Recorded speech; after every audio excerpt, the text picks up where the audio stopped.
রশিদ আহমদ গঙ্গি রহমতুল্লাহি আলাইহি। খুব খেয়াল করবেন বাজার, সাগরেদ আলেমের বাড়িতে যাওয়ার পর এই সাগরেদ ব্যক্তি ছাত্র দ্বারা ডাক দিয়ে কয়, ওস্তাদজি ওস্তাদজি মাফ কিজিয়ে, হজরত আপনি আমার ভুল ত্রুটি ক্ষমা করে দিবেন, ভুল বেয়াদবি ক্ষমা করে দিবে। হজরত আপনি আমাকে না জানে এইভাবে ইত্তেলা না দিয়ে আপনি আমার বাড়ি পর্যন্ত চলে আসলেন, না জানি কোন ভুল বেয়াদবি হয়ে যায়, আপনার মেজাজের সাথে আমার আমল নাও মিলতে পারে।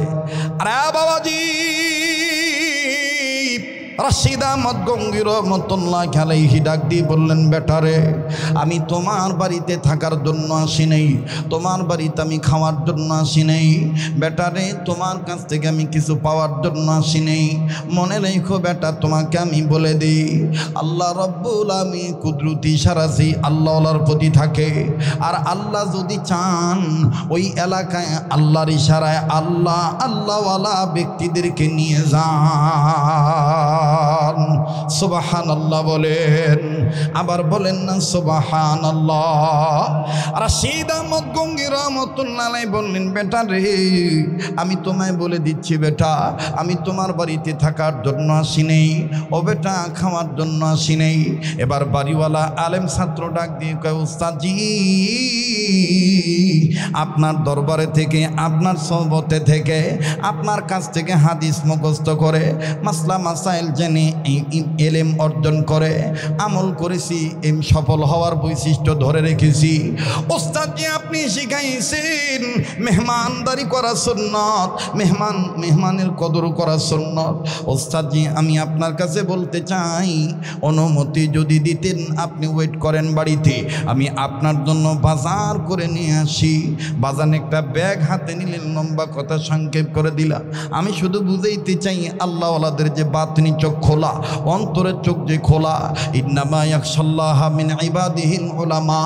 আমার বন্ধুগণ এই আয়াতের তাফসীর করতে যাইয়া হযরত উলামায়ে কেরামগণ তাফসীর কিতাবের মধ্যে লেখেন, আল্লাহওয়ালা আলেম যারা হয় তাদের অন্তর চক্ষু যে আল্লাহ খুলে দেন।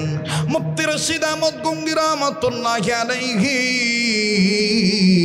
এই সাগরেদ ব্যক্তিকে ডাক দিয়ে বললেন, হাতে বাজার করার ব্যাগ কেন নিয়েছো? এই বাজার লাগবে না, আমি তোমার বাড়িতে বাজার এনে তুমি রান্না করে আমাকে খাওয়াইবা, এত সময় আমি থাকতে পারবো না। বলে তাইলে উস্তাদজি বলেন না কি খেদমত করলে আপনি সন্তুষ্ট হবে? এবার রশিদ আহমদ গঙ্গি রহমতুল্লাহি আলাইহি বললে, বাবা একটু পরে নামাজের সময় হয়ে যাবে, আমাকে এক বদনা পানি এনে দাও, আমি অজু করে তৈয়ার হয়ে যাব। এবার বাজান সাগরেদ ব্যক্তি এক লোটা পানি এনে দিলেন। কিতাবের লেখক লেখেন, ওই সময় বাবাজি লোটা ছিল মাটির বদনা। এক সময় কিন্তু বাজান প্রচলন ছিল মাটির বদনার কাঁসার বদনা। কথা বলেন ঠিক কিনা? এই মাটির বদনা দ্বারা রশিদ আহমদ গঙ্গি রহমতুল্লাহি আলাইহি যখন পানি এনে দেওয়া হলো, আল্লাহর ওলি উঁচু জায়গায় বসলেন ওযু করার জন্য। এখানে একটা শিক্ষা গ্রহণ করবেন বাবা, ওযু যখন করবেন উঁচু জায়গায় বসবেন, জলচকির উপর বসবে অথবা উঁচু জায়গায় বসবেন। ওযুর পানি উঁচু জায়গা থেকে নিচু জায়গায় ঢালা সুন্নাত। আরে ভাইয়া, কিতাবের মধ্যে পাওয়া যায় জগৎ বিখ্যাত দুটো আল্লাহওয়ালা আলেম ছিলেন। অনেক উলামায়ে কেরাম অঙ্গ ধৌত করে পানির সাথে তারা তাদের গুনাহ ঝরে যাইতে দেখতেন। যেমন একজনের নাম পাওয়া যায়, অনেকের মধ্যে একজনের নাম প্রসিদ্ধ, ইমাম আজম আবু হানিফা রহমতুল্লাহ আলাইহি। তিনি যখন ওযু করতেন, যেই অঙ্গ ধুইতেন, ওই অঙ্গ ধোয়ার সাথে আমার বন্ধুগণ ওই অঙ্গের গোনাগুলি ভেসে যাইত। আমার বন্ধুগণ, আমার বাবাজিরা ওযু করেন, কিন্তু চেহারায় কেন নূর আসে না? হাত আপনি ধন, কিন্তু হাতগুলো কেন আপনার ঝলঝল ঝলঝল করে না, চকচক করে না? বাজান বুঝতে হবে আপনার ওযু সুন্নত মোতাবেক হচ্ছে না। ও বাজান খুব খেয়াল করে কথাগুলি শুনবেন বাবা। এবার রশিদ আহমদ গঙ্গি রহমতুল্লাহি আলাইহি এই মাটির বদনার পানি নিয়া উঁচু জায়গায় যখন বসে ওযু করতে গেলেন, আল্লাহওয়ালার সাগরেতেরা, আলেমেরা, ছাত্ররা সবাই সিদ্ধান্ত নিলেন, আমরা প্রত্যক্ষদর্শী হইয়া আল্লাহওয়ালা ওয়ালা ব্যক্তির, মুসাল্লাম বুজুর্গ ব্যক্তির ওযু করা দেখব। কারণ আল্লাহ ওয়ালাদের প্রতিটি কাজ হয় আল্লাহর হুকুম মতে, নবীর তরিকা মতে। ওয়া মা আতাকুমুর রাসূলু ফাখুযুহু ওয়া মা নাহাকুম আনহু ফান্তাহু।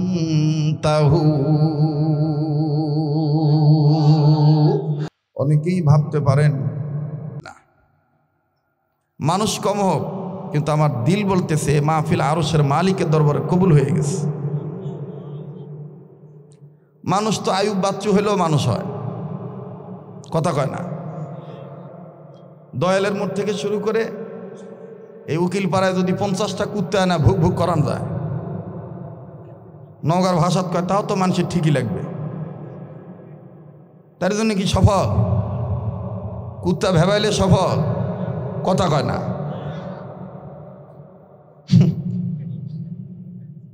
কেউ রাগ করছেন নাকি? হ্যাঁ, খুব খেয়াল করবে। আপনারা ঠকে যাইতেন যদি মাগরিবের পর আমি ওয়াজ করতাম। যা কিছু হয় আল্লাহর পক্ষ থেকেই হয়, বলেন আলহামদুলিল্লাহ। তো মাদ্রাসা শিক্ষা ব্যবস্থা সফল হয় কয় গুণে? বলেন বলেন, ছাত্র ভাইরা বলেন না। 3 গুণ। নাম্বার 1, মাশাআল্লাহ মাশাআল্লাহ। নাম্বার 1 বৈশিষ্ট্য, নাম্বার 2 আদর্শ, নাম্বার 3 উদ্দেশ্য। এই 3 গুণের সাথে আবার প্রতিটি গুণের সাথে 2টা গুণ লাগাইতে হয়। তাইলে এই 3 গুণ, এটাকে আপনি সংক্ষেপে বুঝে নিতে পারেন 3 দুগুণে 6। যদি 3 দুগুণে 6 লাগাইতে পারেন তাহলে হবে শিক্ষা জীবনে জয়। আসবে না ছাত্র শিক্ষকের জীবনে পরাজয়, হবে না লয়, খালি আসবেই জয়। সুবহানাল্লাহ বলবেন না? আমাদের একটা পরিচয় আছে, আমরা বাজারের বক্তা। তবে অন্তত আমাকে আমার উস্তাদরা যা শিক্ষা দিয়েছেন, নগর ভাষাত কয় ঝোপ মরে, ঝোপ বুঝে খুব মারিবা। যেটি জিঙ্কা সেটি শিঙ্কা, কথা বুঝতে পারছি? হ্যাঁ, যেটি জিঙ্কা সেটি শিঙ্কা। টের পাবেন একটু পরে, সময় যত যাবে তত ভালো লাগবে। কিন্তু মাইকও লাগ বলবো, ভাই আপনার যত ক্যাপাসিটি আছে মাইকের সাউন্ড ভালো করার, একটু করেন তো ভাই।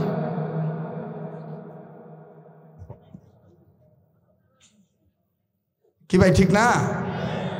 কেনকা জানি ঢ্যাপ ঢ্যাপ ঢ্যাপ ঢ্যাপ করছে। তো মাইক এলাক আমি ডাকা কোনো কানত কোনত কোনো তো বাবর এই ঢ্যাপ ঢ্যাপ বাদ দিয়ে না টনটনা করে দিই। আমি কি বুঝবো আল্লাহ জানে। টনটনা করবার দে আরো ঢ্যাপ ঢ্যাপ করছে। মাইক যদি করে ঢ্যাপ ঢ্যাপ, তে শ্রোতারা বাড়িত কবে শুধু আমি গাওয়াত দিয়ে লেপ, কথা কয় না। কিন্তু যারা আসছে তাদের মনে থেকে যাবে আক্ষেপ, যদি মাইক করে ঢ্যাপ ঢ্যাপ, ঠিক না? এটা 2 হাত তোলেন তো ভাই, হাত টান টান করে তোলেন। মাশাল্লাহ, মোট করে ধরেন, ছাড়েন, ধরেন, ছাড়েন, ধরেন, ছাড়েন। এবার ভেস্তে বাগান সাজানো নিত করে আঙ্গুলগুলো ফুলের মতন একটু ছড়ান। এবার একটু ডাইন বাম নাড়া ছড়া দেন, অ্যাটেনশন ঠিক করার জন্য, একটু মনোযোগী হয়ে বর্বরতাকে দাফন করার জন্য, উর্বরতাকে প্রতিষ্ঠিত করার জন্য আওয়াজ দিয়ে বলেন তো আল্লাহু আকবার। আবার কোন আল্লাহু আকবার। হাত নামা। কষ্ট দিলাম? বেদার হলেন? তো কয় গুণ লাগে মাদ্রাসা শিক্ষা ব্যবস্থা সফল হইতে? 3 গুণের সাথে আরো কয় গুণ যোগ করতে হয়? 6 গুণ। এই নিষেধ করছিলাম, মরার পাপড় খাচ্ছ নাকি রেটি? ভালোভাবে কোনো, তাও তোর কানত গেল না, পাপড় গেল ওটি দেখা। জীবনে পাপড় খাসনি নাকি? নগর ভাষাত কা বিন্না দেখছু, থাক। অনেকে মনে করতে ঢাকার থেকে আসছে, নওগাঁর মানুষের সাথে কি আর আলাপ করে পারবে? ওই আমি তো শুরুতে বলছি, যেটি জিঙ্কা সেটি শিঙ্কা। আল্লাহ কবুল করুক, জোরে কোন আমিন। 3 গুণের সাথে কয় গুণ লাগাইতে হয়? প্রতিটির সাথে কয় গুণ? 2 গুণ। বৈশিষ্ট্যর সাথে 2টি গুণ লাগাতে হবে, তাহলে সফলতা আসবে। কি কি? নাম্বার 1 ইল, নাম্বার 2 আমাল। নাম্বার 1 এলেম, নাম্বার 2 আমল। বলেন, নাম্বার 1 এলেম, নাম্বার 2 আমল। এটা হলো মাদ্রাসা শিক্ষা ব্যবস্থার সফলতার 1 নম্বর গুণের বৈশিষ্ট্যর 2টি ব্যাখ্যা। মাদ্রাসা শিক্ষা ব্যবস্থার সফল হওয়ার পিছনে যে 3টি জ্ঞান লাগে, গুণ লাগে, এর 1 নম্বর গুণ হলো বৈশিষ্ট্য। আর বৈশিষ্ট্যর পিছনে 2টি গুণ লাগাতে হয়, সেটি হলো এলেম এবং আমল। জানা আছে মানা নাই, মাদ্রাসা শিক্ষা ব্যবস্থার সফলতা নাই। কথা কয় না? কিন্তু আলহামদুলিল্লাহ, সুম্মা আলহামদুলিল্লাহ, আমাদের বাংলাদেশে মাদ্রাসা 2 ধরনের আছে। একটা আছে আলিয়া, আরেকটা আছে কাউমিয়া। বলেন, আলিয়া, কাউমিয়া। ইল্লা মাশাআল্লাহ, সব আলিয়া মাদ্রাসা এক না, ভুল বুঝবেন না। অনেক আলিয়া মাদ্রাসায় আমার জীবদ্দশা আমি দেখেছি, তাদের জানাও আছে, মানাও আছে। অনেক আলিয়া মাদ্রাসা আছে এরকম, জানাও আছে, মানাও আছে। কিন্তু কিছু কিছু আলিয়া মাদ্রাসার মধ্যে দেখা যায় ছাত্র শিক্ষক সবাই জানে যে পুরুষ লোকের টাকনুর নিচে কাপড় পরিধান করা হারাম। কথা বলেন না কেন? পুরুষ লোকের টাকনুর নিচে লুঙ্গি, প্যান্ট, পায়জামা পরা কি হারাম। এটা ওই মাদ্রাসার শিক্ষকরাও জানে, ছাত্ররাও জানে। কিন্তু শিক্ষকরা শিক্ষকতা করার সময়, ছাত্ররা জ্ঞান অর্জন করার সময় দেখা যায় যে তাদের টাকনুর নিচে প্যান্ট, পায়জামা পড়ে আছে। তাহলে বলেন তো, জানা অনুযায়ী কি মানা হলো? বলেন, জানা অনুযায়ী কি মানা হলো? মানা হলো। এরকম অনেক কওমি মাদ্রাসাতেও আছে, কওমি মাদ্রাসার নাম দিয়েছে, কিন্তু এলেম অনুযায়ী আমল নাই, এলেম অনুযায়ী আমল নাই। আলহামদুলিল্লাহ, এই যে মারকাজুত তাকওয়া যে মাদ্রাসাটা, আমার পরম শ্রদ্ধেয় অভিভাবক তুল্য মুরব্বী শেখুল হাদিস আল্লামা হাফিজুর রহমান সাহেব দামাত বারাকাতুল্লাহ আলিয়া বাহরুল উলুম, এর পাশে আরেকজন বসে আছেন মডেল মসজিদের সম্মানিত খতিব, ইমাম ও খতিব। অল্প কথায় আপনাদেরকে তিনি সুন্দর করে বুঝিয়ে দিয়েছেন মারকাজুত তাকওয়া প্রতিষ্ঠানটার প্রতিষ্ঠা করার মাকসাদ কি, উদ্দেশ্য কি, আদর্শ কি, বৈশিষ্ট্য কি। আমি এখানে বসে আমি চিন্তা করছিলাম অন্য একটা ওয়াজ করব, কিন্তু এখন ডাইন বামে যদি মহাসাগর থাকে, তা আত্রাই নদীর খাওয়া আছে? কথা কয় না। ডাইন বামে যদি সাগর, মহাসাগর, উপসাগর থাকে, যমুনার খাওয়া আছে? হ্যাঁ, পদ্মা মেঘনার খাওয়া আছে? নাই। এই জন্য বলছি, যেটি জিঙ্কা সেটি শিঙ্কা। খুব খেয়াল করবেন, মাদ্রাসা শিক্ষা ব্যবস্থা সফল হইতে গেলে 3টি উসওয়াতুন হাসানা। তোমাদের জন্য আমি সর্বোত্তম আদর্শ মডেল বানিয়ে দিলাম আমার রসুলকে। সুবহানাল্লাহ বলেন। আর রসুল কি আদর্শ রেখে গেছেন? রসুলের ইন্তেকালের পরে খোলাফায়ে রাশিদিন, সাহাবায়ে কেরাম, সাহাবায়ে কেরামের জামাত আমাদেরকে পুঙ্খানুভাবে সুন্দর করে জানিয়ে দিয়েছেন, উন্মোচন করে দিয়েছেন। এজন্য ওলামায়ে হক্কানি বুজুর্গ ওলামায়ে কেরামগণ বলেন, দুনিয়ার সমস্ত মুহাক্কিকিনে মুফাসসিরিনে কেরামগণ, মুহাদ্দিসিনে কেরামগণ একমত হয়ে বলেন, আদর্শ ঠিক থাকবে যদি আহলে সুন্নাতুল জামাতের অন্তর্ভুক্ত হওয়া যায়। আহলে সুন্নাত ওয়াল জামাত, সাহাবায়ে কেরামের জামাতকে মেনে নেওয়া, খোলাফায়ে রাশিদিনদেরকে মেনে নেওয়া, এটা হলো আদর্শ হওয়া। 3 নাম্বার উদ্দেশ্য, মাদ্রাসায় পড়ে, মাদ্রাসায় পড়ায়, মাদ্রাসায় টাকা দিয়ে, মাদ্রাসায় ওয়াজ করে, মাদ্রাসায় ওয়াজ শুনে বাচ্চাদেরকে ভর্তি করে লাভ কি? উদ্দেশ্য কি? উদ্দেশ্য একটাই, নিজে জাহান্নামের আগুন থেকে বাঁচা এবং অপরকে জাহান্নামের আগুন থেকে বাঁচা, এটা হলো উদ্দেশ্য। এই 3 গুণ যদি ঠিক থাকে তাহলে মাদ্রাসা ছোট হলেও সফলতা দিয়ে দিবে কে? আবার বলেন কে? আরেকবার বলেন কে? হাকিমুল উম্মত মুজাদ্দিদুল মিল্লাত মাওলানা আশরাফ আলী থানভী রহমতুল্লাহ আলাইহি হযরত তার কিতাবের মধ্যে লিখছেন, হাদিসের কওলকে নকল করে, রসুলের কওলকে নকল করে হযরত বলেছেন হাদিসের উদ্ধৃতি দিয়ে যে উম্মতে মুহাম্মাদীদের জাহান্নাম থেকে বাঁচার পথ 4টি। বুঝে থাকলে বলেন কয়টা? আরেকবার কোন কয়টা? 4টি। নাম্বার 1 আলেম হওয়া। নাম্বার 1 আলেম হওয়া। বাবা বারবার জিজ্ঞেস করতেছি, রাগ করতেছেন নাকি? নাম্বার 1 আলেম হওয়া। নাম্বার 2 আলেমের ছাত্র হওয়া। নাম্বার 3 আলেমগণের কথা শোনা। নাম্বার 4 আলেমদেরকে মহাব্বত করা। সুবহানাল্লাহ বলে।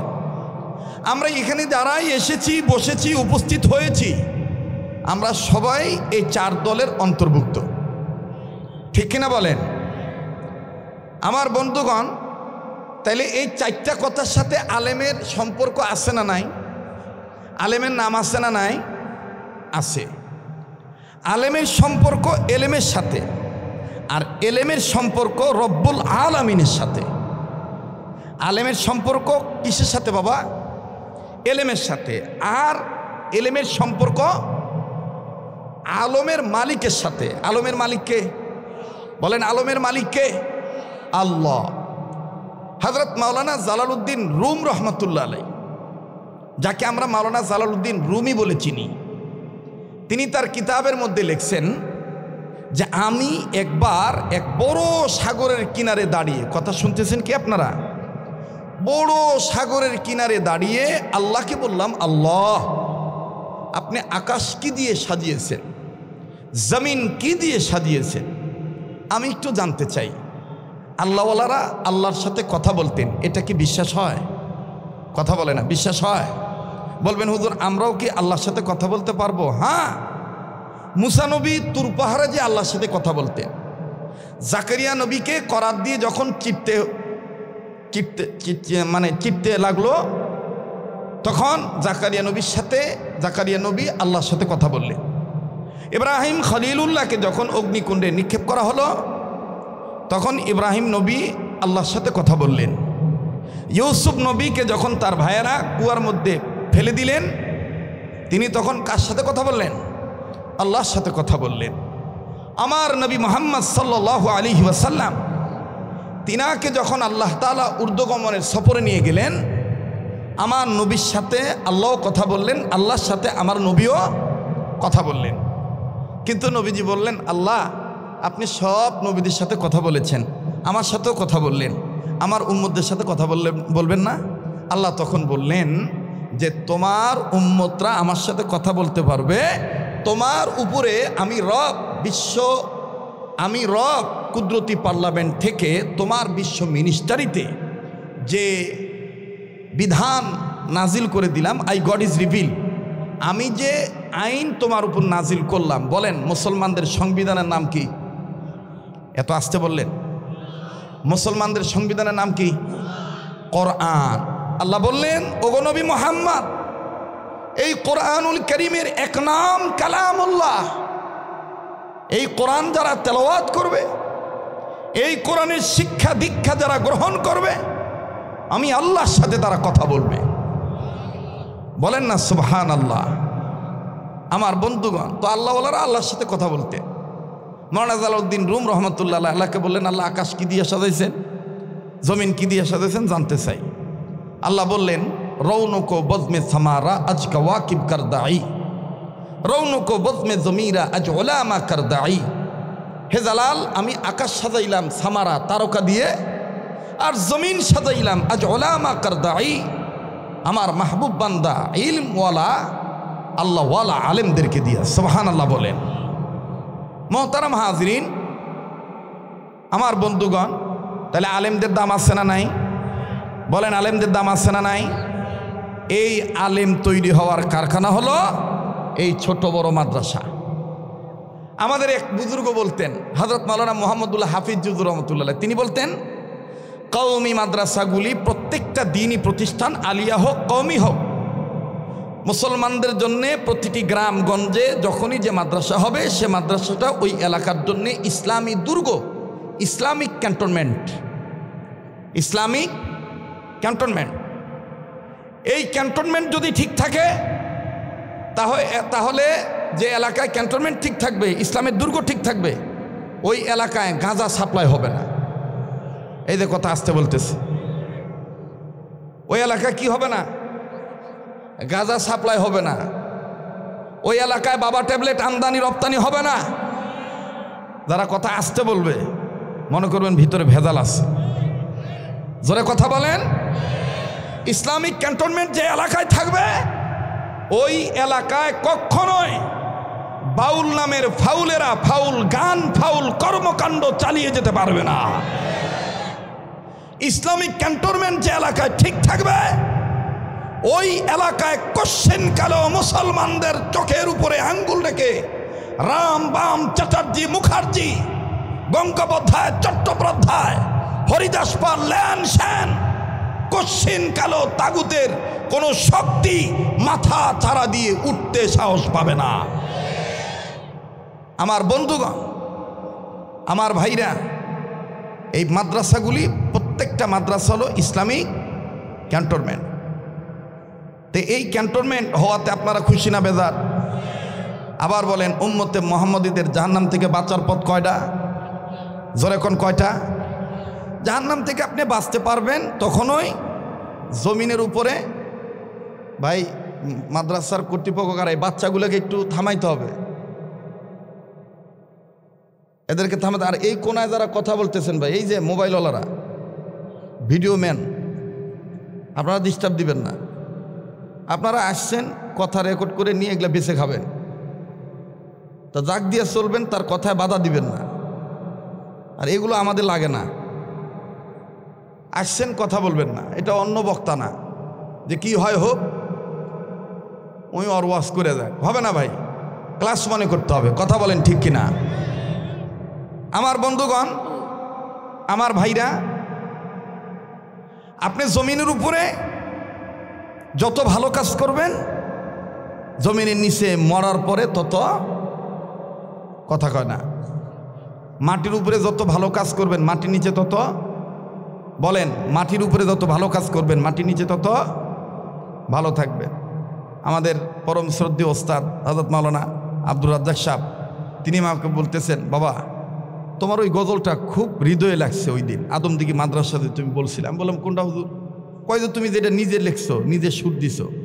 আমি বললাম কোনটা? ওই যে জমিনের উপরে ভালো কাজ আর জমিনের নিচে খারাপ কাজ। হা, তা আপনারা কি বলেন? মাটির উপরে ভালো কাজ করলে মাটির নিচে কি ভালো থাকবে না খারাপ থাকবে? তাহলে এই কথাটা আমি নিজে লিখছি, নিজে সুর দিছি, বলবো? আপনাদের একটু বলা লাগবে, আমার সাথে সবার বলা লাগবে। পারবেন? ভালো কাজে জান্নাত মিলবে, মন্দ কাজে জাহান্নাম। কথা কয় না? একটু একটু আওয়াজ দেন। ভালো কাজে জান্নাত মিলবে, মন্দ কাজে জাহান্নাম। সবাই, ভালো কাজে জান্নাত মিলবে, মন্দ কাজে, না ভয় পাইতেছেন মনে হয়। এখনো কি সেই দিন আছে নাকি? হ্যাঁ, নওগাঁ শহরে ওয়াজ করবে গেলে জলিলের বেটার লোকজন এসে কবে, হ্যাঁ হুজুর ওয়াজ বন্ধ করেন, রাজনীতি করবে না। মানে ওরকে ধারণা হলো রাজনীতি যা করবে দাঁড়া হয়ে যারা পেশাব করে চেন খুলে নাট বল্টু বাইর করে আর একজনের ওয়াল ভিজায়, ওরাই খালি রাজনীতি করবে আর হুজুররা করবে না। আর একজনের ওয়াল ভিজান দেখছেন কোনো দিন? দেখেন নাই? আমি মাঝে মাঝে দেখলে পাইলে আমি কয় টাকা দিবে এই যে ওয়াল ভিজাচ্ছু?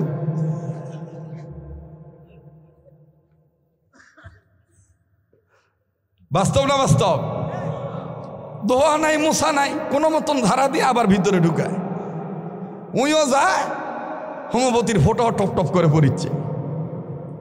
আমি খালি ভয় পাই, না জানি আজরাইল লিয়া যায়, কারণ এই হোমিওপ্যাথির ফোঁটা পড়া অবস্থা যদি আজরাইল লিয়া যায়, জাহান্নাম ছাড়া আর উপায় নাই।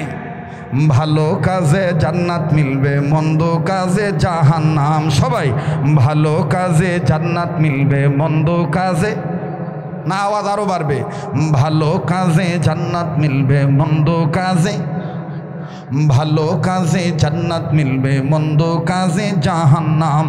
এক শ্রেণীর মানুষ আছে গুনার কাজে সময় পায়, করে না গো নেকির কাম। ভালো কাজে জান্নাত মিলবে, মন্দ কাজে, জোরে, ভালো কাজে জান্নাত মিলবে, মন্দ কাজে। মানুষ রূপে জন্ম নিয়া জানোয়ারের ভাব দেখান, নামাজ রোজা ছেড়ে দিয়ে চালু রেখছেন বাউল গান। কেবা কেঙ্কা লাগিচ্ছে? ভালো হচ্ছে? চলবে? হ্যাঁ চলবে বা? এটা জোরে কত আল্লাহু আকবার। মানুষ রূপে জন্ম নিয়া জানোয়ারের ভাব দেখান, নামাজ রোজা ছেড়ে দিয়ে চালু রেখছেন বাউল গান। আবার নিজের ত্রুটি ঢেকে রেখে, নিজের ত্রুটি ঢেকে রেখে আলেম ওলামার গায়ে বদনাম। ভালো কাজে জান্নাত মিলবে, মন্দ কাজে জাহান্নাম। জোরে, ভালো কাজে জান্নাত মিলবে, মন্দ কাজে, ভালো কাজে জান্নাত মিলবে, মন্দ কাজে। আচ্ছা বলেন তো, আমাদের এই দেশে আপনারা আপনাদের দৃষ্টিকোণ থেকে বলেন, জ্ঞান অনুযায়ী বলেন, বাউলের দাম বেশি না আলেমের দাম বেশি? এদের আস্তে কয় মনে করবেন ওরাই ফাউল মার্কার গ্রুপের লোক, এজন্য আস্তে কথা বলতেছে। বাউলের দাম বেশি না আলেমের দাম বেশি? আরে ভাই, বাউলরা প্রত্যেকটা অনুষ্ঠানে গাঁজা না খেলে গলা ক্লিয়ার হয় না। এই যে হুজুরা যে ওয়াজ করতেছে, গাঁজা খেয়ে উঠছে, হ্যাঁ মিশাই দেখবেন বেহালা কান্দত লিয়া 2 বোতল খাইছে, কিন্তু খায় অজগুবি উঠে এরকম করে হ্যাঁ এরকম করে ঘুতাবে। আর কিন্তু অজগুবি ওই যে নগার ভাষাতকে আজারা, কি কবা আজারা, আজারা, আজারা অজগুবি দেখবেন এরকম করে এরকম বেহালা টান দেয় আর ডাক দিয়ে কয় হ্যাঁ, মানে বুঝায় গলা ক্লিয়ার করা লাগবে। এটা হইল কথা, কয় না।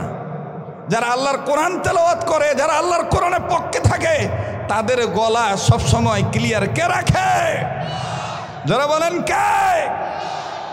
নওগাঁ জেলায় মনে হয় গাঁজা নাই।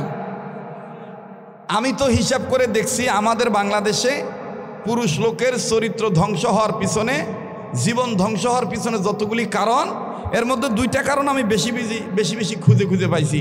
নাম্বার 1 মাদক সেবন। এই নাম্বার 1 কি?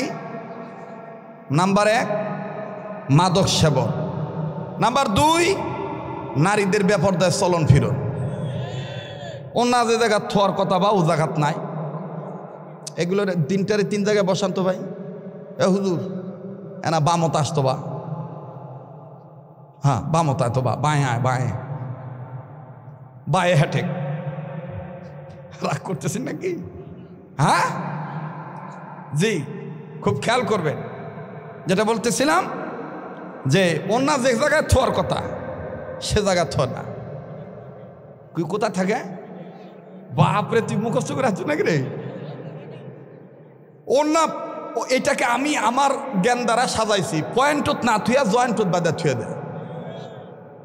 পয়েন্টত না থুইয়া কুট থইবা, জয়েন্টে থোয়া। পয়েন্টে উন্নত হওয়ার কথা। আগের মা বোনদের লেখাপড়া কম ছিল, নিজের নামটাও লিখতে পারতো না, টিপসই দিয়ে চলতো, এবং টিপসই কোথায় দিবে সেটাও জানতো না। ওই আঙ্গুল ঠিক করে কত কুটি টিপ দিম বা কুট দিম, আরও কয়েকজন ধৈরা লিয়ে দেয়, ঠেসা দিয়ে কত এটি এ তখন দিত, দিয়ে আবার করে এ রে কালি ভর লোকে কথা কয় না। আগের মা বোনরা এরকম সরল ছিল, কিন্তু তাদের মাথার কাপড় কখনো বুকে নামে নাই। আর এখনকার মেয়েরা আয়োপাস, বায়োপাস, জায়োপাস, লোয়োপাস, কবেন হুজুর এটা আবার কোন ডিগ্রি?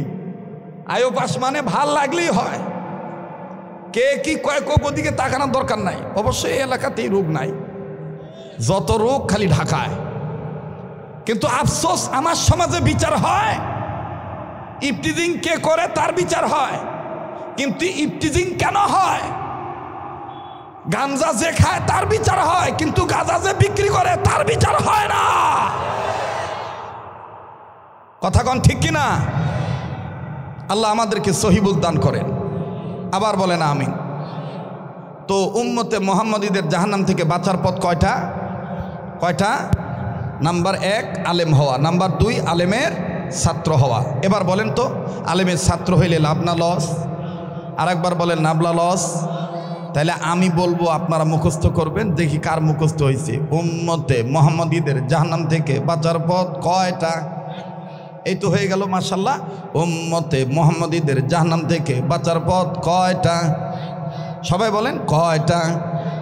নাম্বার 1 আলেম হওয়া, নাম্বার 1। সবাই বলেন, এটা ক্লাস চলতেছে, ধর্মের ক্লাস। নাম্বার 1 আলেম হওয়া। ইনকে টানা যাবে না বা, তাহলে আলেমে ধরে নিয়ে মারে ফেলবে। আলেম হওয়া মানে একটা জজবা থাকতে হবে। ইন্নামা ইয়াখশাল্লাহা মিন ইবাদিহিল উলামা। উলামায়ে কেরামরা সবচেয়ে আল্লাহকে বেশি ভয় করে। সুবহানাল্লাহ বলেন। আমি যখন বলবো নাম্বার 1 আপনারা বলবেন আলেম হওয়া। আমি যখন বলবো নাম্বার 2 আপনারা বলবেন আলেমের ছাত্র হওয়া। আমি যখন বলবো নাম্বার 3 আপনারা বলবেন আলেমের কথা শোনা। আমি যখন বলবো নাম্বার 4 আপনারা বলবেন আলেমদের মহব্বত করা। পারবেন তো ইনশাআল্লাহ?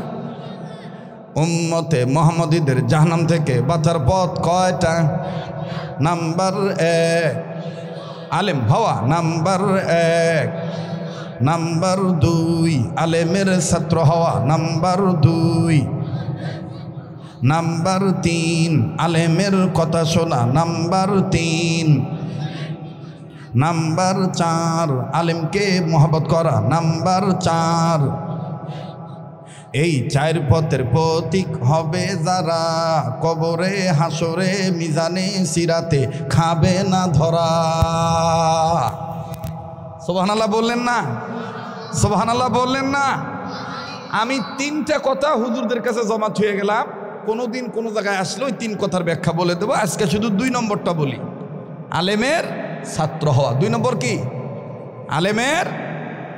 আমার ভাইরা, আমার বন্ধুগণ,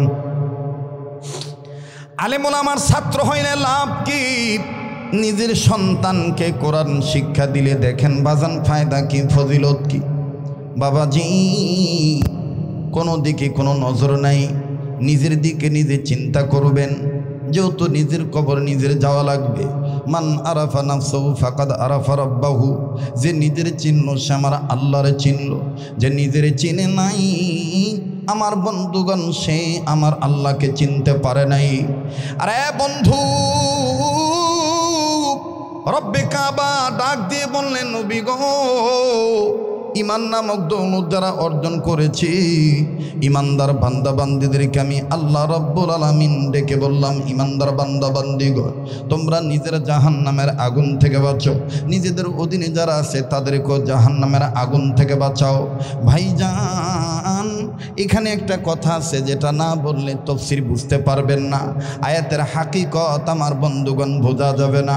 উম্মতের উলামায়ে কেরামগণ স্টেজে আছেন। বাবা, আগেই বলেছিলাম, মাহফিল ছোট হোক বড় হোক, মনে রাখবেন বাজান, 10,000 20,000 50,000 মানুষ, বড় কলেজ ময়দানে লক্ষ মানুষের ঢল নামলো।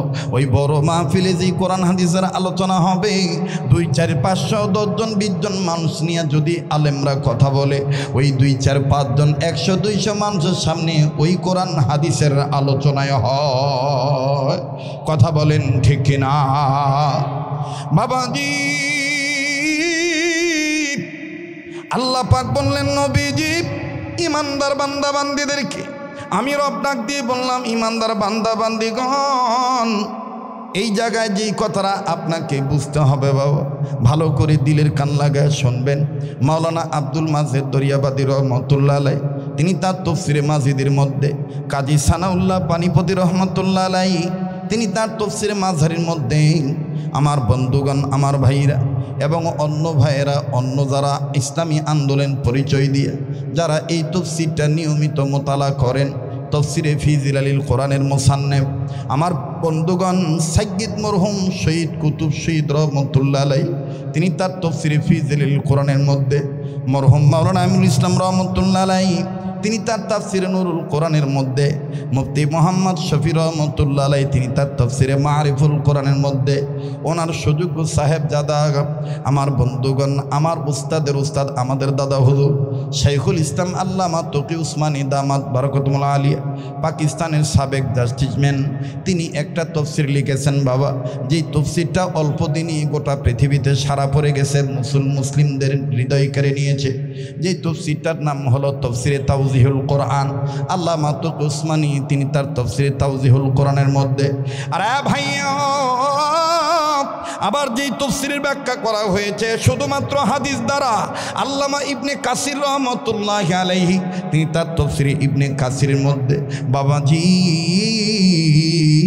যত রকমের তাফসীর আছে এই তাফসীরের মধ্যে প্রত্যেক মুফাসসিরিন کرام বলেন আল্লাহ রব্বুল আলামিন ইমানদার বান্দিদেরকে আল্লাহ ডেকেছেন দুইভাবে, সূরাতুন মানে সূরাতুল ফাতিহা থেকে শুরু করে কোরআনুল কারীমের শুরু বা থেকে শুরু করে কোরআনুল কারীমের শেষ মিনাল জিন্নাতি ওয়ান নাস সিন পর্যন্ত মোটমাট 114 সূরা, 5 আমার বন্ধুগণ 6666 খানা আয়াত, মতান্তরে কম বেশ হতে পারে, কেউ বলেছেন 6236 খানা আয়াত।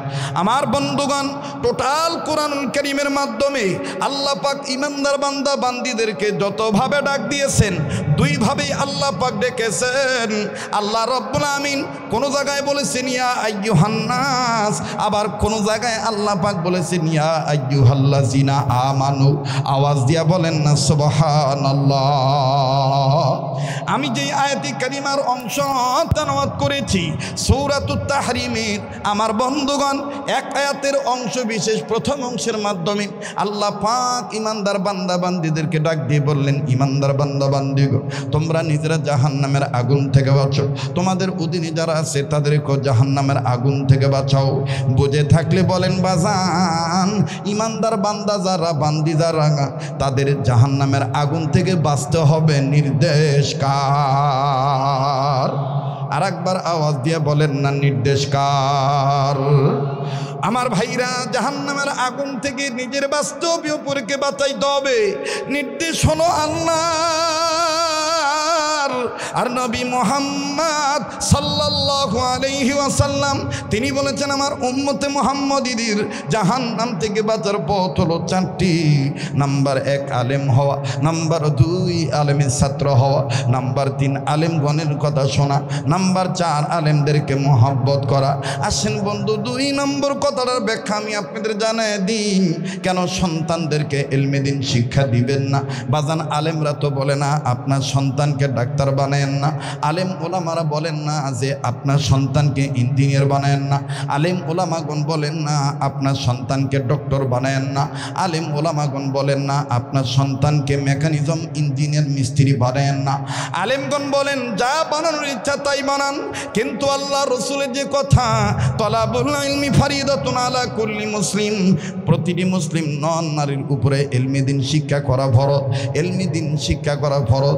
বাজান যতটুকু এলেম অর্জন করলে আপনার ছেলে মেয়ে হালাল হারাম বুঝতে পারবে, আপনার ছেলে মেয়ে আমার বন্ধুগণ নাস্তিক হবে না, কোরআন অমান্যকারী হবে না, খোদাদ্রোহী হবে না, রসুলের শানে বেয়াদবি করবে না, অন্তত পক্ষে আপনি মারা গেলে জানাজার নামাজ পড়াইতে পারবে।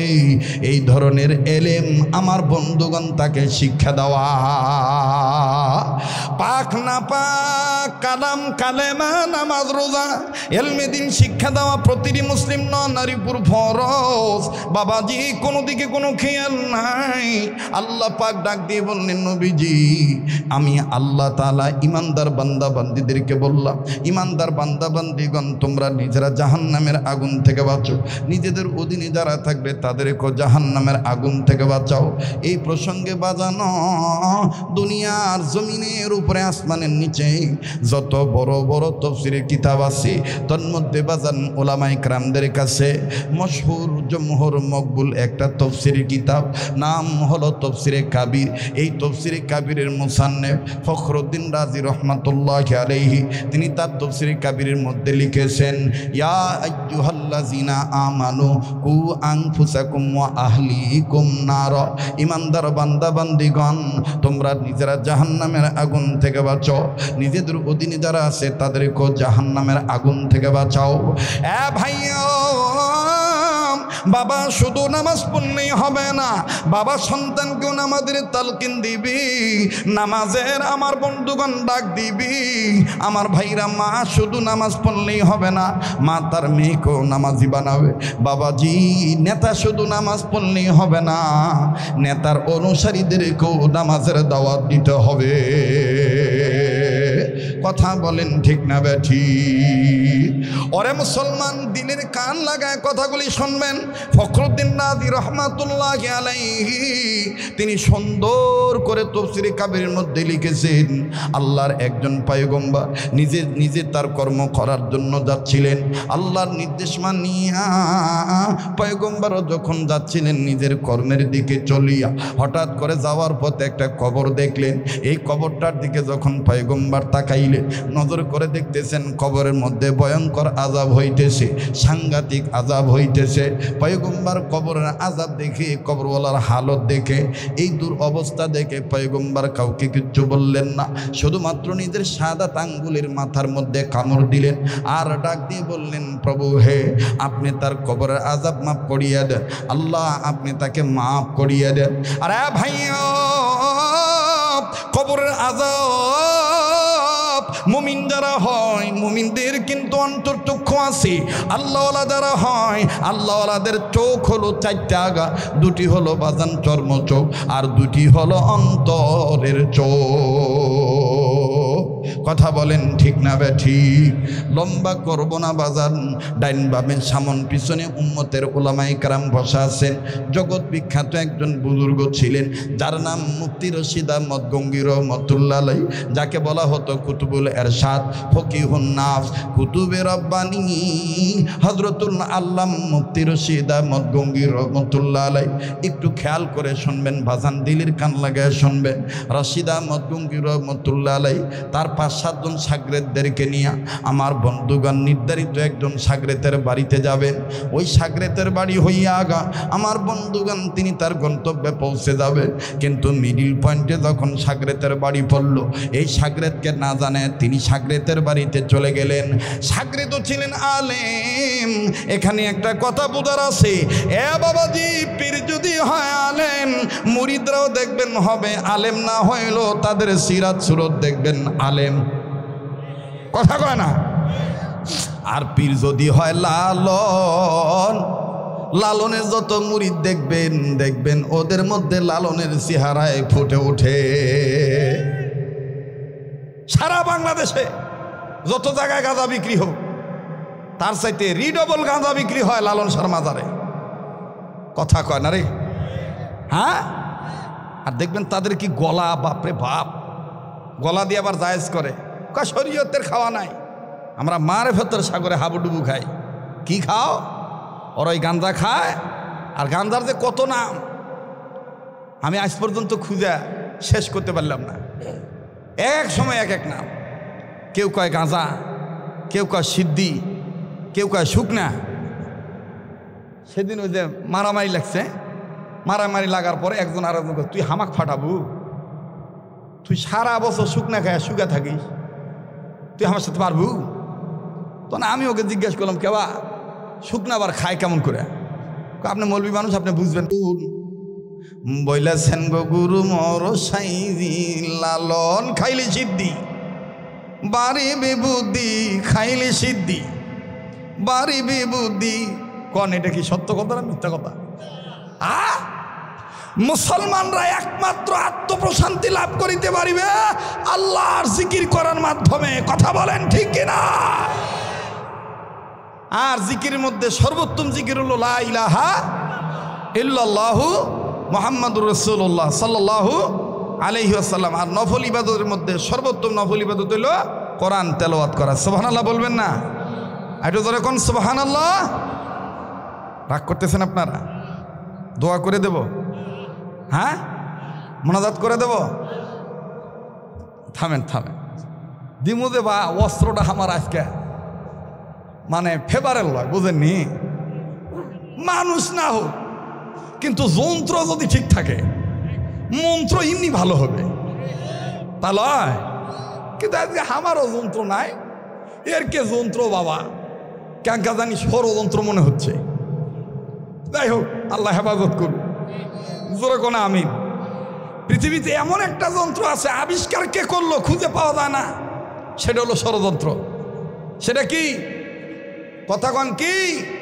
ষড়যন্ত্র। দেখেন না, এই যে ভোটের সময় এসে গেছে, এই দেখবেন যারা বলবে যে ইসলামের পক্ষে ভোট চাই, অজগবি দেখবেন কিছু হাতারি মার্কা মাতব্বর দ্বারা কবে হুজুররা ভোট খারাপে কেন, হুজুররা ভোট চাষে কেন, ওই হাতারি মার্কা নেতা হয়েছে। অথচ ওর দাদার ইতিহাস খুঁজলে পাওয়া যায়। নগর ভাষাত কয় ভিউ থাকিছে বা ভিউ থাকা সুসপা বদমা পায়নি। বদনার বেগরে হাতের 4 আঙ্গুলুক বেলসা বানাছে। হাতের কয় আঙ্গুলুক বেলসা বানাছে বা? হাতের 4 আঙ্গুলুক বেলসা বানায়া পানি মারে শেষ করছে। উই এখন নেতা হচ্ছে, নেতা হয়ে এখন কামেল মাদ্রাসার প্রিন্সিপাল। হ্যাঁ, মসজিদের ইমাম খতিবকে কয় হুজুর চাকরি বাসা বাসালে রাজনীতি বক্তব্য দিবেন না। কথা কয় না, কথা কয় না। আমরা ওই হাতারি মার্কা নেতাদেরকে বলতে চাই, আগামীর বাংলাদেশ হবে কোরআন সুন্নাহর বাংলাদেশ। রাম বামের কোনো খাওয়া থাকবে না। সিদ্ধান্ত একটাই, ইসলামী আন্দোলনের কর্মী হয়ে এবারে ভোট দেব ভাই সেই মানুষের যে মানুষ পক্ষে থাকে আল কোরআনের। যে ঠিক কন কন, না করলে না কন, এটা আপনার ব্যাপার। আমি আমার ইমানি দায়িত্ব এড়াই দিলাম, ঠিক আছে না বাজান? কারা কারা ইসলামী শাসনের পক্ষে একটু 2 হাত তুলে দেখান তো বাজান। নারায়ে তাকবীর, নারায়ে তাকবীর। হাত নামান। তো পীর যদি আলেম হয়, মুরিদরাও দেখবেন আলেম না হইলো তাদের পোশাক ভেষ সিরাত সুরত ওই রকমই হয়। কথা কন ঠিক কিনা? মোহতারাম হাজরিন, রশিদ আহমদ গঙ্গুই রহমতুল্লাহি আলাইহি, খুব খেয়াল করবেন বাজার। সাগরেদ আলেমের বাড়িতে যাওয়ার পর এই সাগরেদ ব্যক্তি ছাত্র দ্বারা ডাক দিয়ে কয়, ওস্তাদজি ওস্তাদজি মাফ কিজিয়ে, হজরত আপনি আমার ভুল ত্রুটি ক্ষমা করে দিবেন, ভুল বেয়াদবি ক্ষমা করে দিবে। হজরত আপনি আমাকে না জানে এইভাবে এত্তেলা না দিয়ে আপনি আমার বাড়ি পর্যন্ত চলে আসলেন, না জানি কোন ভুল বেয়াদবি হয়ে যায়, আপনার মেজাজের সাথে আমার আমল নাও মিলতে পারে। আরে বাবাজি, রশিদ আহমদ গঙ্গুই রহমতুল্লাহি আলাইহি ডাক দিয়ে বললেন, বেটারে আমি তোমার বাড়িতে থাকার জন্য আসি নাই, তোমার বাড়িতে আমি খাওয়ার জন্য আসি নাই, বেটারে তোমার কাছ থেকে আমি কিছু পাওয়ার জন্য আসি নাই। মনে রেখো বেটা, তোমাকে আমি বলে দিই, আল্লাহ রব্বুল আলামিন কুদরতি সারাসি আল্লাহর প্রতি থাকে। আর আল্লাহ যদি চান ওই এলাকায় আল্লাহর ইশারায় আল্লাহ আল্লাহওয়ালা ব্যক্তিদেরকে নিয়ে যান। সুবহানাল্লাহ বলেন, আবার বলেন না সুবহানাল্লাহ। রশিদ আহমদ গঙ্গুই রহমতুল্লাহি আলাইহি বললেন, বেটা রে আমি তোমায় বলে দিচ্ছি বেটা, আমি তোমার বাড়িতে থাকার জন্য আসি নেই, ও বেটা খাওয়ার জন্য আসি নেই। এবার বাড়িওয়ালা আলেম ছাত্র ডাক দিয়ে কয়, উস্তাদজি আপনার দরবারে থেকে, আপনার সোহবতে থেকে, আপনার কাছ থেকে হাদিস মুখস্থ করে মাসলা মাসাইল জেনে এলেম অর্জন করে আমল করেছি, এম সফল হওয়ার বৈশিষ্ট্য ধরে রেখেছি। ওস্তাদজি আপনি শিখাইছেন মেহমানদারি করা সুন্নত, মেহমানের কদর করা সুন্নত। ওস্তাদজি আমি আপনার কাছে বলতে চাই, অনুমতি যদি দিতেন আপনি ওয়েট করেন বাড়িতে, আমি আপনার জন্য বাজার করে নিয়ে আসি। বাজান একটা ব্যাগ হাতে নিলেন, লম্বা কথা সংক্ষেপ করে দিলাম। আমি শুধু বুঝাইতে চাই আল্লাহওয়ালাদের যে বাতনি চোখ খোলা, অন্তরের চোখ যে খোলা, ইন্নামা ইয়াখশাল্লাহা মিন ইবাদিহিল উলামা। আমার বন্ধুগণ, এই আয়াতের তাফসীর করতে যাইয়া হযরত উলামায়ে কেরামগণ তাফসীর কিতাবের মধ্যে লেখেন, আল্লাহওয়ালা আলেম যারা হয় তাদের অন্তর চক্ষু যে আল্লাহ খুলে দেন। মুফতি রশিদ আহমদ গঙ্গুই রহমতুল্লাহি আলাইহি এই সাগরেদ ব্যক্তিকে ডাক দিয়ে বললেন, হাতে বাজার করার ব্যাগ কেন নিয়েছো? এই বাজার লাগবে না, আমি তোমার বাড়িতে বাজার এনে তুমি রান্না করে আমাকে খাওয়াইবা, এত সময় আমি থাকতে পারবো না। বলে, তাইলে উস্তাদজি বলেন না কি খেদমত করলে আপনি সন্তুষ্ট হবেন? এবার রশিদ আহমদ গঙ্গী রহমতুল্লাহ আলাইহি বললেন, বাবা একটু পরে নামাজের সময় হয়ে যাবে, আমাকে এক বদনা পানি এনে দাও, আমি অজু করে তৈরি হয়ে যাব। এবার বাজান সাগরেদ ব্যক্তি এক লোটা পানি এনে দিলেন। কিতাবের লেখক লেখেন, ওই সময় বাবাজি লোটা ছিল মাটির বদনা। এক সময় কিন্তু বাজান প্রচলন ছিল মাটির বদনার কাঁসার বদনা। কথা বলেন ঠিক কিনা? এই মাটির বদনা দ্বারা রশিদ আহমদ গঙ্গী রহমতুল্লাহ আলাইহিকে যখন পানি এনে দেওয়া হলো, আল্লাহর ওলি উঁচু জায়গায় বসলেন অজু করার জন্য। এখানে একটা শিক্ষা গ্রহণ করবেন বাবা, অজু যখন করবেন উঁচু জায়গায় বসবেন, জলচকির উপর বসবে অথবা উঁচু জায়গায় বসবেন। অজুর পানি উঁচু জায়গা থেকে নিচু জায়গায় ঢালা সুন্নাহ। আরে ভাইয়া, কিতাবের মধ্যে পাওয়া যায় জগৎ বিখ্যাত দুটো আল্লাহওয়ালা আলেম ছিলেন। অনেক ওলামায়ে কেরাম অঙ্গ ধৌত করে পানির সাথে তারা তাদের গুনাহ ঝরে যাইতে দেখতেন। যেমন একজনের নাম পাওয়া যায়, অনেকের মধ্যে একজনের নাম প্রসিদ্ধ, ইমাম আজম আবু হানিফা রহমতুল্লাহ আলাইহি। তিনি যখন অজু করতেন, যেই অঙ্গ ধুইতেন, ওই অঙ্গ ধোয়ার সাথে আমার বন্ধুগণ ওই অঙ্গের গোনাগুলি ভেসে যাইত। আমার বন্ধুগণ, আমার বাবাজিরা, অজু করেন কিন্তু চেহারায় কেন নূর আসে না? হাত আপনি ধন কিন্তু হাতগুলো কেন আপনার ঝলঝল ঝলঝল করে না, চকচক করে না? বাজান, বুঝতে হবে আপনার অজু সুন্নত মোতাবেক হচ্ছে না। ও বাজান, খুব খেয়াল করে কথাগুলি শুনবেন বাবা। এবার রশিদ আহমদ গঙ্গী রহমতুল্লাহ আলাইহি এই মাটির বদনার পানি নিয়া উঁচু জায়গায় যখন বসে উজু করতে গেলেন, আল্লাহওয়ালার সাগরেতেরা, আলেমেরা, ছাত্ররা সবাই সিদ্ধান্ত নিলেন, আমরা প্রত্যক্ষদর্শী হইয়া আল্লাহওয়ালা ব্যক্তির, মুসাল্লাম বুজুর্গ ব্যক্তির উজু করা দেব। কারণ আল্লাহওয়ালাদের প্রতিটি কাজ হয় আল্লাহর হুকুম মতে, নবীর তরিকা মতে। ওয়া মা আতাকুমুর রাসূলু ফাখুযুহু ওয়া মা নাহাকুম আনহু ফান্তাহু।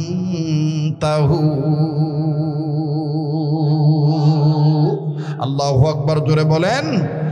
আমার ভাইরা, রশিদ আহমদ গঙ্গী রহমতুল্লাহি আলাইহির ওযু করার দৃশ্য যখন সবাই মিলে দেখতেছেন বাবা, হঠাৎ করে ওযুনি শুরু করে দিলে বিসমিল্লাহির রহমানির রহিম পাঠ করে আমার বন্ধুগণ প্রথম তিনি দুই হাতের কবজি তিনবার ধৌত করলেন।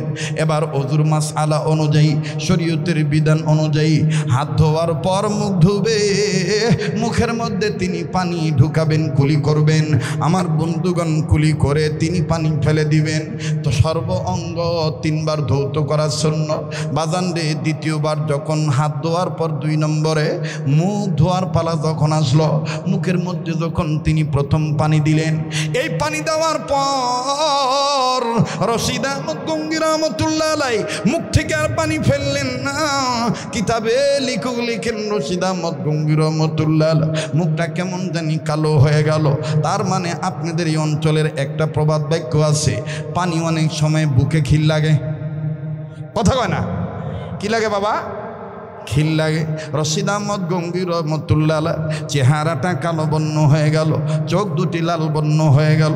বাবাজি, মানুষ বিষ খাইলে, বিষক্রিয়া আক্রান্ত হইলে, বিষের আক্রমণে আক্রান্ত হইয়া মানুষ যেমন ছটফট করে, আমার বন্ধুগণ নিজের গালের গোস্ত 2 হাতের নখ দিয়া খামচা খামচি করে, 2 বাহুতে চাপ দিয়া ধরে, নিজের চুল আমার বন্ধুগণ চিরাচিরি করে। রশিদ আহমদ গঙ্গী রহমতুল্লাহ আলাইহি এতটা না করলেও আমার বন্ধুগণ নিজের গালের গোস্ত নিজে চাপ মারতেছেন। একবার গলার মধ্যে চাপ দেয়, আর একবার মাথার মধ্যে ঠাসা দেয়, আর একবার 2 বাহু ধরে চাপ দেয়, আর একবার বুকের মধ্যে আমার বন্ধুগণ চাপ দেয়। হুজুর উলামায়ে কেরামগণ নজর করে দেখতেছেন, আল্লাহর ওলি রশিদ আহমদ গঙ্গী রহমতুল্লাহ আলাইহি প্রচণ্ড বেগে ঘামতেছেন, ঘামের পানি পড়তেছে। গঙ্গী রহমতুল্লাহ রহমতুল্লাহ আলাইহি কোনো কথা তিনি বলতে পারতেছেন না বাজান, কেউ তার ভাষা বুঝতেছেন না। আল্লাহর ওলি উপরের দিকে তাকায়, আবার জমিনের দিকে তাকায়। রাশিদ আহমদ গঙ্গুহি যখন অনুধাবন করতে পারলেন, বুঝতে পারলেন আমার অবস্থা কেউ বুঝতে পারতেছেন না, রশিদ আহমদ গঙ্গুহি রহমতুল্লাহি আলাইহি এবার দ্বিতীয় কথা কাউকে না বলিয়া নিজে দুই হাত দিয়া নিজের বাম পায়ের হাঁটুটা সুন্দর করে ধরলেন। ধরিয়া আমার বন্ধুগণ বাম পাটা মেললেন, বাম পা মেলিয়া বাম পা দিয়া ওই পানির বদনা, মাটির বদনাটা ফেলে দিলেন লাথি দিয়া। বদনাটা যখন রশিদ আহমদ গঙ্গুহির রহমতুল্লাহি আলাইহির বাম পায়ের লাথির আঘাতে পড়ে গেল, বদনার মুখ দিয়া, নালের মুখ দিয়া সব পানি আমার বন্ধুগণ সব বেড়ো হয়ে গেল। রশিদ আহমদ গঙ্গুহি রহমতুল্লাহি আলাইহি যখন দেখলেন 4 ভাগের 3 ভাগ, 3.5 ভাগ পানি পড়ে গেছে, সামান্য পানি বদনার পেটে আছে, এবার গঙ্গুহি রহমতুল্লাহি আলাইহি বাম হাত দিয়া আস্তে করে বাজান রে বদনাটা উঁচু করলেন। বদনা উঁচু করে বাকি আমার বন্ধুগণ পানি ফেলে দিলে, পানি ফেলে দিয়া এবার উলামায়ে কেরামদেরকে ডাক দিয়ে বললেন, দেখো না আমার কারবার, যদি বাঁচতে চাও কালেমা লা ইলাহা ইল্লাল্লাহর জিকির করো।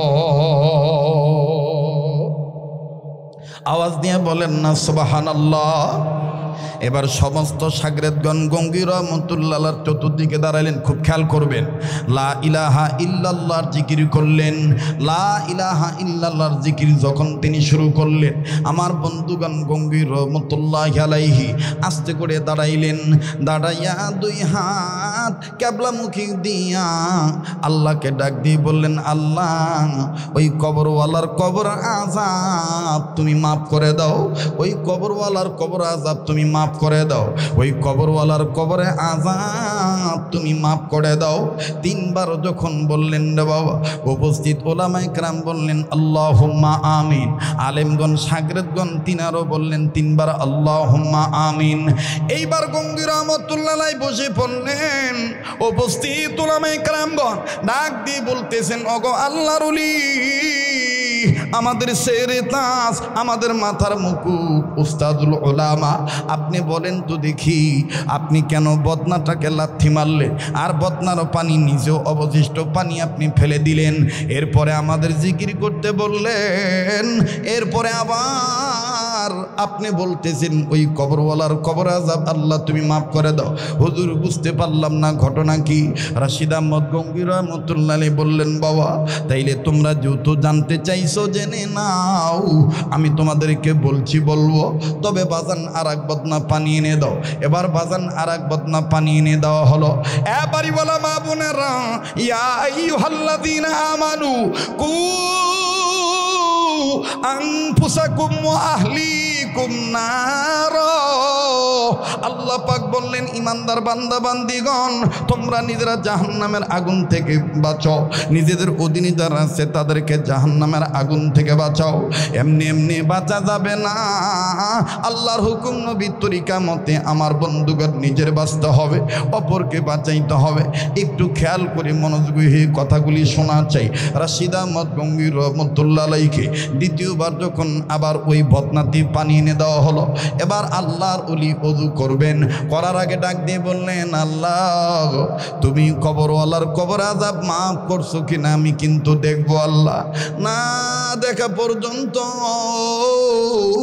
আমি বান্দা রশিদ, আমি কিন্তু ওযু করব না। বাজান রে, আল্লাহর ওলি রাশিদ আহমদ গঙ্গুহি রহমতুল্লাহি আলাইহি যখন এইভাবে আল্লাহর বান্দা আল্লাহর কাছে বললেন, আমার আল্লাহ দোয়া কবুল করলেন। ডাইন বামে উলামায়ে কেরাম আছে, জিজ্ঞাসা করে দেখবেন বাবা, কিছু আলেম আছে, কিছু ওলি আছে মশহুর, কিছু ওলি আছে জমহর, আর কিছু বান্দা আছে মকবুল, যাদের সাথে ওঠা বসা করলে আল্লাহ করবে আমায় আপনায় কবুল। মকবুল এক জিনিস, কবুল এক জিনিস, কথা কয় না? মকবুল এক জিনিস, কবুল এটা আলেমরা বুঝবে। কষ্ট হইতেছে আপনাদের? রাশিদ আহমদ গঙ্গুহি রহমতুল্লাহি আলাইহি ছিলেন মকবুল বান্দা। আমার বন্ধুগণ ওনার প্রত্যেকটা কথা আল্লাহ কবুল করতেন, সুবহানাল্লাহ। এই গঙ্গুহি রহমতুল্লাহি আলাইহি যখনই বললেন আল্লাহ বদনায় যদি আমি নজর দিয়া দেখি ওই কবরওয়ালার কবর আযাব তুমি মাফ করে দিয়েছ আল্লাহ, আমি তখনই ওযু বানাবো। উপস্থিত মুরিদরা কয় সুবহানাল্লাহ, এ তো দেখতেছি সাংঘাতিক ওলি, আল্লাহর সাথে এইভাবে কথা বলতেছেন। বাজান আবার বিসমিল্লাহ বলে তিনি ওযু শুরু করলেন। প্রত্যেকটা অঙ্গ ধোয়ার পর ওই বদনার দিকে নজর দিলে শুরুতে বলেন এই বয়ান সবার মতো আসার হবে না, এই বয়ান সবাই বুঝবেন না বাবা। যারা হক্কানি আলেম ওলামার সাথে হাত রাখছে, আমার বন্ধুগণ আল্লাহওয়ালার সাথে যাদের চল মিল আছে, ইলমে মারফতের জ্ঞান যারা অর্জন করেছে, বৈশিষ্ট্য আদর্শ উদ্দেশ্য আমার বন্ধুগণ তারাই ভালো মতন বুঝবেন, সফল তারাই হবেন বাবা। খুব খেয়াল করবেন আল্লাহর ওলি রশিদ আহমদ গঙ্গী রহমতুল্লাহ আলাইহি এবার অঙ্গ ধয় আর বদনার দিকে নজর দেয়। একবারে যখন ওযু শেষ হয়ে গেল নজর করে দেখতে পান একজনের কবর দুইটা। বাজান বদনার মধ্যে যদি পানি থাকে দেখবেন ওই পানির দিকে তাকাইলে আয়নার মতন নিজের চেহারা দেখা যায়। কথা বলেন ঠিক কিনা? কিন্তু গঙ্গী রহমতুল্লাহ আলাইহি উনি বদনার দিকে নজর দিয়ে দেখলে ওনার চেহারা দেখা যায় না। উনি যেই কবরওয়ালার জন্য দোয়া করেছিলেন ওই একজনের কবর দুই রকম দেখা যায়। তার মানে বাজান কেমন দুই রকম আমি বলবো। উপস্থিত আলেমরা ডাক দিয়ে বললেন ওগো আল্লাহর ওলি, আপনি বলেন তো দেখি মাটির বদনায় আপনি লাথি মারলেন কেন, পানি কেন ফেলে দিলেন, আর আপনার গলা এরকম আটকায় গেল কেন, চেহারা কেন কালো হয়ে গিয়েছিল, চোখ দুটি কেন লাল হয়ে গিয়েছিল? রশিদ আহমদ গঙ্গী রহমতুল্লাহ আলাইহি বললেন বেটা রে তোমরা আমার ছাত্র, আমি তোমাদেরকে বলি বাবা, আমি যখন এই বদনা দ্বারা ওযু করতেছিলাম, আমি যখন হাত ধুয়ে মুখে পানি দিতেছিলাম, হঠাৎ করে একবার মুখে পানি দেওয়ার পর আমার মুখটার মধ্যে বিশ্রী একটা দুর্গন্ধ লাগলো। আর পানিটা এত তিতা, এই পরিমাণ তিক্ত, আমার দাঁতের মারি আমার দাঁতের গোড়াগুলি অবশ হয়ে গেল। আমি জবান খুলতে পারতেছিলাম না, আমার মুখ বন্ধ হয়ে গেছে। আমি তখন আল্লাহকে বললাম আল্লাহ এটা কি আমার গুনাহের কারণে নাকি, এটা আমার গুনার নতিজা নাকি? আল্লাহ গো তুমি আমারে মাফ করে দাও আল্লাহ। আল্লাহ পাক ডাক দিয়ে বললেন বান্দা আব্দুর রশিদ এটা তোমার গুনার কারণে নয়, ঝামেলা হলো বদনার ভিতরে। ওগো মালিক এই বদনার ভিতরে কি ঝামেলা? আমার আল্লাহ তখন আমাকে ডাক দিয়ে বললেন বান্দারে এই যে বদনার পানি দ্বারা তুমি ওযু করতেছিলা, এই বদনাটার জন্য আজকে তোমার এই দুরবস্থা। বলে কেন কেন? ডেকে ডেকে বলতেছেন বান্দা রশিদ তুমি শুনে নাও, এই বদনাটা যেই এলাকার মাটি দিয়ে বানানো হয়েছে ওই এলাকার মাটির নিচে আলেম বিরোধী আলেম বিদ্বেষী বেআমলি গুনাহগার কোরআনকে অপমান করা একজন ব্যক্তি গুনাহগার বান্দা শুয়ে আছে, ওই ব্যক্তির কবর আমি আযাব দিয়েছি, এমন আযাব দিয়েছি তার ওই কবরবাসীর আযাবের কারণে প্রতিবেশীর যত মাটি আছে ওই অঞ্চলের ওই এলাকার যত মাটি আছে সব মাটি তিতা হয়ে গেছে, সব মাটি দুর্গন্ধ হয়ে গেছে। বদনার যে কারিগর ছিল, যে কুমার ছিল, এই কুমার যখন বদনা বানায় ওই কবরের আযাব যুক্ত মাটি দিয়ে এই বদনাটা বানানো হয়েছে। তুমি যত বান্দা নেককার আমি আল্লাহ তোমারে ধরায় দিলাম, এই বদনাটার মাটি হলো গুনাহগার বান্দার কবরের আযাবের অংশের মাটি। নাউজুবিল্লাহ, জোরে বলেন না নাউজুবিল্লাহ।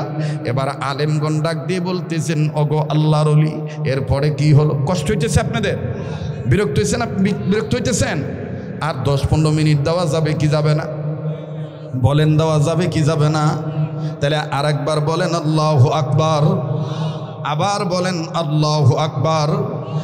মুফতি রশিদ আহমদ গঙ্গোহী রহমতুল্লাহি আলাইহি চমৎকারভাবে আমার বন্ধুগণ সুন্দর করে বললেন। আমি যখন জানতে পারলাম এই অবস্থা, তখন আমি আস্তে করে আমার বাম পা দ্বারা বদনাটা ফেলে দিলাম। এই বদনার পানি সব পড়ে গেল। এরপরে আমি আবার বদনা ভরে পানি আনতে বললাম। আর যখন আমি আল্লাহকে বললাম, আল্লাহ মাফ করার কি কোনো উসিলা নাই, মাফ করার কি কোনো উসিলা নাই, আল্লাহ পাক ডাক দিয়ে বললেন, বান্দা আমি কোরআনে বলে দিয়েছি, ওই যে বলেছিলাম ইমানদার বান্দাদেরকে আল্লাহ দুইভাবে ডাক দিয়েছেন। আল্লাহ বলেন আমি বান্দাদেরকে, ইমানদার বান্দাদেরকে দুইভাবে ডাক দিয়েছি। আমি কোরআনে বলে দিয়েছি, ইয়া আইয়ুহান নাসু কুলু লা ইলাহা ইল্লাল্লাহু তুফলিহুন।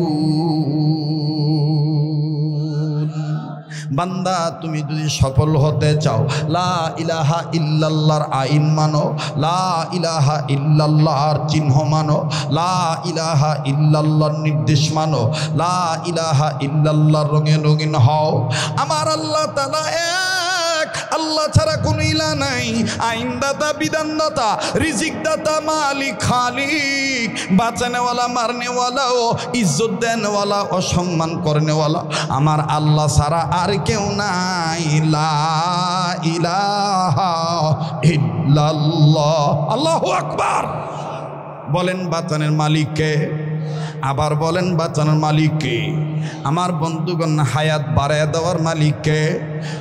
রশিদ আহমদ গঙ্গোহী রহমতুল্লাহ আলাইহি বললে, আমি যখন বললাম আল্লাহ এই বান্দাকে কি মাফ করার কোনো উসিলা নাই, তখন আল্লাহ পাক ডাক দিয়ে বলেন, বান্দারে তোমরা যে 9 জন আছো, এই 9 জন বাদে অনেক বান্দা আছে, অনেকেই কোরআনের হামেল না। কোরআনের হামেল কাকে বলে সেইগুলা দিশাব উনি জানেন, আমার বন্ধুগণ উম্মতের উলামায়ে কেরাম জানেন। ডাক দিয়ে বলতেছেন, অনেকেই কোরআনের হামেল না, তোমরা তো কামেল জ্ঞানী মানুষ, তোমরা কোরআন হাদিসের হামেল। তোমরা যদি সম্মিলিতভাবে আমি আল্লাহর কাছে যদি এইভাবে ডাক দাও, লা ইলাহা ইল্লাল্লাহ বলো, আমি আল্লাহ কবরওয়ালার কবর আযাব মাফ করে দেব। এ বন্ধু, অত্র অঞ্চলে উম্মতের উলামায়ে কেরাম পা রেখেছেন, যোগ্য বুজুর্গ ব্যক্তি উলামায়ে কেরাম এসেছেন। এই এলাকার দূরে সুদূরে, কাছে কিনারে, পুকুরের পারে, জঙ্গলের ধারে, গাছতলায়, বাসতলায়, নিরালায়, নির্জনে, পারিবারিক কবরস্থানে, এলাকার গোরস্থানে, বাবাজি ধনী গরিব নারী পুরুষকে কোথায় সেই তো জানা নাই। আমার বন্ধুগণ, আমার বাবাজিরা, যদি হক্কানি আলেমদের পা পড়ে কোরআন মজলিসের ব্যবস্থা করা হয়, কোরআন সুন্নাহর মাজালিস হয়, বাজানরে আলেমদের কদমের বরকতে অত্র অঞ্চলের কবর আযাব আল্লাহ কবরবাসীদেরকে মাফ করে দেয়। একটু জোরে বলেন না সুবহানাল্লাহ। বাজান কথাটা আর মিনিট একটু খুলে বলে দিই। আমাদের বাংলাদেশের উম্মুল মাদারিস কওমি মাদ্রাসা দারুল উলুম মঈনুল ইসলাম হাটাজারি মাদ্রাসা, এই হাটাজারি মাদ্রাসার একজন প্রবীণ বুজুর্গ আলেম ছিলেন, যার নাম মরহুম মাওলানা জমিরউদ্দিন রহমাতুল্লাহ আলাইহি। তিনি তার কিতাবের মধ্যে লিখেছেন, দুনিয়ার মুসলিমদের কোনো ছেলে মেয়ে যদি, মুসলমান ধর্মের কোনো ছেলে মেয়ে যদি লেখাপড়া জানুক আর না জানুক, সে যদি তার এলেম অনুযায়ী এতটুকুন এলেম যদি তার জানা থাকে, কালেমা তয়্যিবাটা সই করে পড়তে হবে, লা ইলাহা ইল্লাল্লাহু মুহাম্মাদুর রাসূলুল্লাহ। অনেকে বলে লা ইলাহা ইল্লাল্লাহু, কথা কয় না, লা ইলাহা ইল্লাল্লাহু মুহাম্মাদুর রাসূলুল্লাহ সাল্লাল্লাহু আলাইহি সাল্লাম। এতটুকুন কালেমা তয়্যিবা যদি কেউ একবার কোনো বেটা বেটি যদি শুদ্ধ করে পাঠ করে, পৃথিবীর যেই প্রান্তে পড়ুক না কেন, নওগাঁ পড়ুক, বগুড়া পড়ুক, রাজশাহী পড়ুক, চাঁপাইনবাবগঞ্জ পড়ুক, আমার বন্ধুগণ পৃথিবীর যেই প্রান্তে পড়ুক না কেন, ওই সন্তান একবার কালেমা তয়্যিবা পড়ার বরকতে তার বংশের ময় মুরব্বি, তার বাবা মার কবর আযাব আল্লাহ মাফ করিয়া দেয়। লা ইলাহা ভাইজান যার দিলে নাই নবীজির প্রেম তার সনে নাই লেনা দেনা, ঠিক কিনা বলেন? যার দিলে নাই নবীজির প্রেম তার সনে নাই লেনা দেনা, তোমার আমার আপন যিনি তিনি ঘুমায় মদিনা, লা ইলাহা ইল্লাল্লাহ, জোরে লা ইলাহা। ভাই গো যার দিলে নাই নবীজির প্রেম তার সনে নাই লেনা দেনা, বলুন যার দিলে নাই নবীজির প্রেম তার সনে নাই লেনা দেনা, তোমার আমার আপন যিনি তোমার আমার আপন যিনি তিনি ঘুমায় মদিনা, লা ইলাহা ইল্লাল্লাহ, লা ইলাহা লা ইলাহা ইল্লাল্লাহু মুহাম্মাদুর রাসূলুল্লাহ সাল্লাল্লাহু আলাইহি সাল্লাম। বাজানদের রশিদ আহমদ গঙ্গী রহমাতুল্লাহ বলে, তোমাদেরকে যখন আমি জিকির করতে বললাম আমি তখন আল্লাহ পাকের কাছে বলার পরে আল্লাহ পাক বললেন তোমাদের জিকিরের দরুন আমি আল্লাহ তারে মাফ করে দিলাম। এখন আপনারা বলেন বাবা এই মাদ্রাসায় মারকাজুত তাকওয়ায় আর কিছু পড়ানো হোক বা না হোক, কালেমায়ে তয়্যিবা পড়ানো হয় কি হয় না? বলেন হয় কি হয় না? তাহলে এই সমস্ত মাদ্রাসার দরকার আছে না নাই? এবার আসেন পিছনের কথায় ফিরত যাই। উম্মতে মুহাম্মদীদের জাহান্নাম থেকে বাঁচার পথ কয়টা? নাম্বার 2 আলেমের ছাত্র হওয়া। আলেমের ছাত্র হইলে লাভ না লস। বনে আছে কিনা জানি না, ইমাম ফখরুদ্দিন রাজি রহমতুল্লাহ তফসির কাবিরের মধ্যে লেখে পয়গম্বর যাওয়ার সময় দেখলেন কবরে আযাব, খুব খেয়াল, পয়গম্বর যাওয়ার সময় দেখলেন কবরে ভয়ঙ্কর আযাব হইতেছে। পয়গম্বর কাউকে কিছু না বলিয়া নিজের কর্মের দিকে নিজে গেলেন চলিয়া। কর্ম যখন সম্পাদন হয়ে গেল, কর্ম শেষে পয়গম্বর আবার পূর্বে রাস্তায় আসতেছে। আসার সময় নজর করে দেখতেছেন একটু আগে যে কবরে আযাব ছিল এখন আর ওই কবরে কোনো আযাব নাই। মুহতারাম হাজিরিন, এবার পয়গম্বর কবরের কাছে দাঁড়ায় ডাক দিয়ে বললেন আল্লাহ একটু আগে যে কবরে আযাব ছিল এখন আর ওই কবরে কোনো আযাব নাই। মালিক আমি তোমার দরবারে জানবার চাই কোন কাজের উসিলায় তুমি কবরওয়ালাকে তুমি মাফ করে দিয়েছো। আল্লাহ পাক ডাক দিয়ে বললেন পয়গম্বর এই কবরওয়ালা ছিল গুনাহগার, গুনাহ করে কবরে আসছে, কিন্তু রে পয়গম্বর এই পয়গম্বর একটা সন্তান এই কবরওয়ালা গুনাহগার একটা সন্তান রেখে আসছে দুনিয়া। এই সন্তানটা এতদিন কথা বলা শিখে নেই, রিসেন্টলি যখন কথা বলা শিখলো আমি আল্লাহ আল্লামাহুল বায়ান যখন ভাব প্রকাশের যোগ্যতা সন্তানকে দিয়ে দিলাম, তার এই সন্তান পিতৃহারা সন্তান, বাপহারা সন্তান, এতিম সন্তানকে নিয়ে তার মা অর্থাৎ কবরওয়ালার বিবি এই বাচ্চাটাকে নিয়ে মাদ্রাসা মক্তবে ভর্তি করে দিল। এটা বানোয়াট কোনো কিস্সা কাহিনী নয়।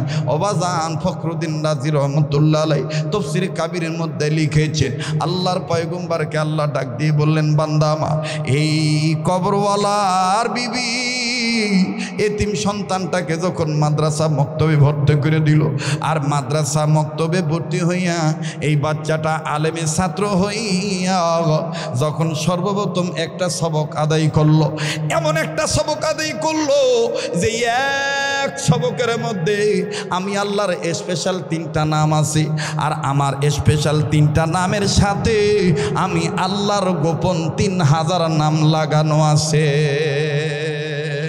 সুবহানাল্লাহ বলেন না। আমার 3টা নামের সঙ্গে আমি আল্লাহর স্পেশাল 3000 গোপন নাম লাগানো আছে। এই বাচ্চাটা মাসুম বাচ্চাটা আলেমের ছাত্র হইয়া এই সবকটা আদায় করলো। বাজান আশ্চর্য হয়ে যাবে, এই মারকাজুত তাকওয়া ক্যাডেট মাদ্রাসায় এই সবক কিন্তু পড়ানো হয়। বলবেন হুজুর সেই সবকটা কোন সবক? বাজান রে এখানে কে বা কোন আলেম নাম জানি না, তিনিও বাজান ওই আয়াতের আলোচনা করেছেন বাবা।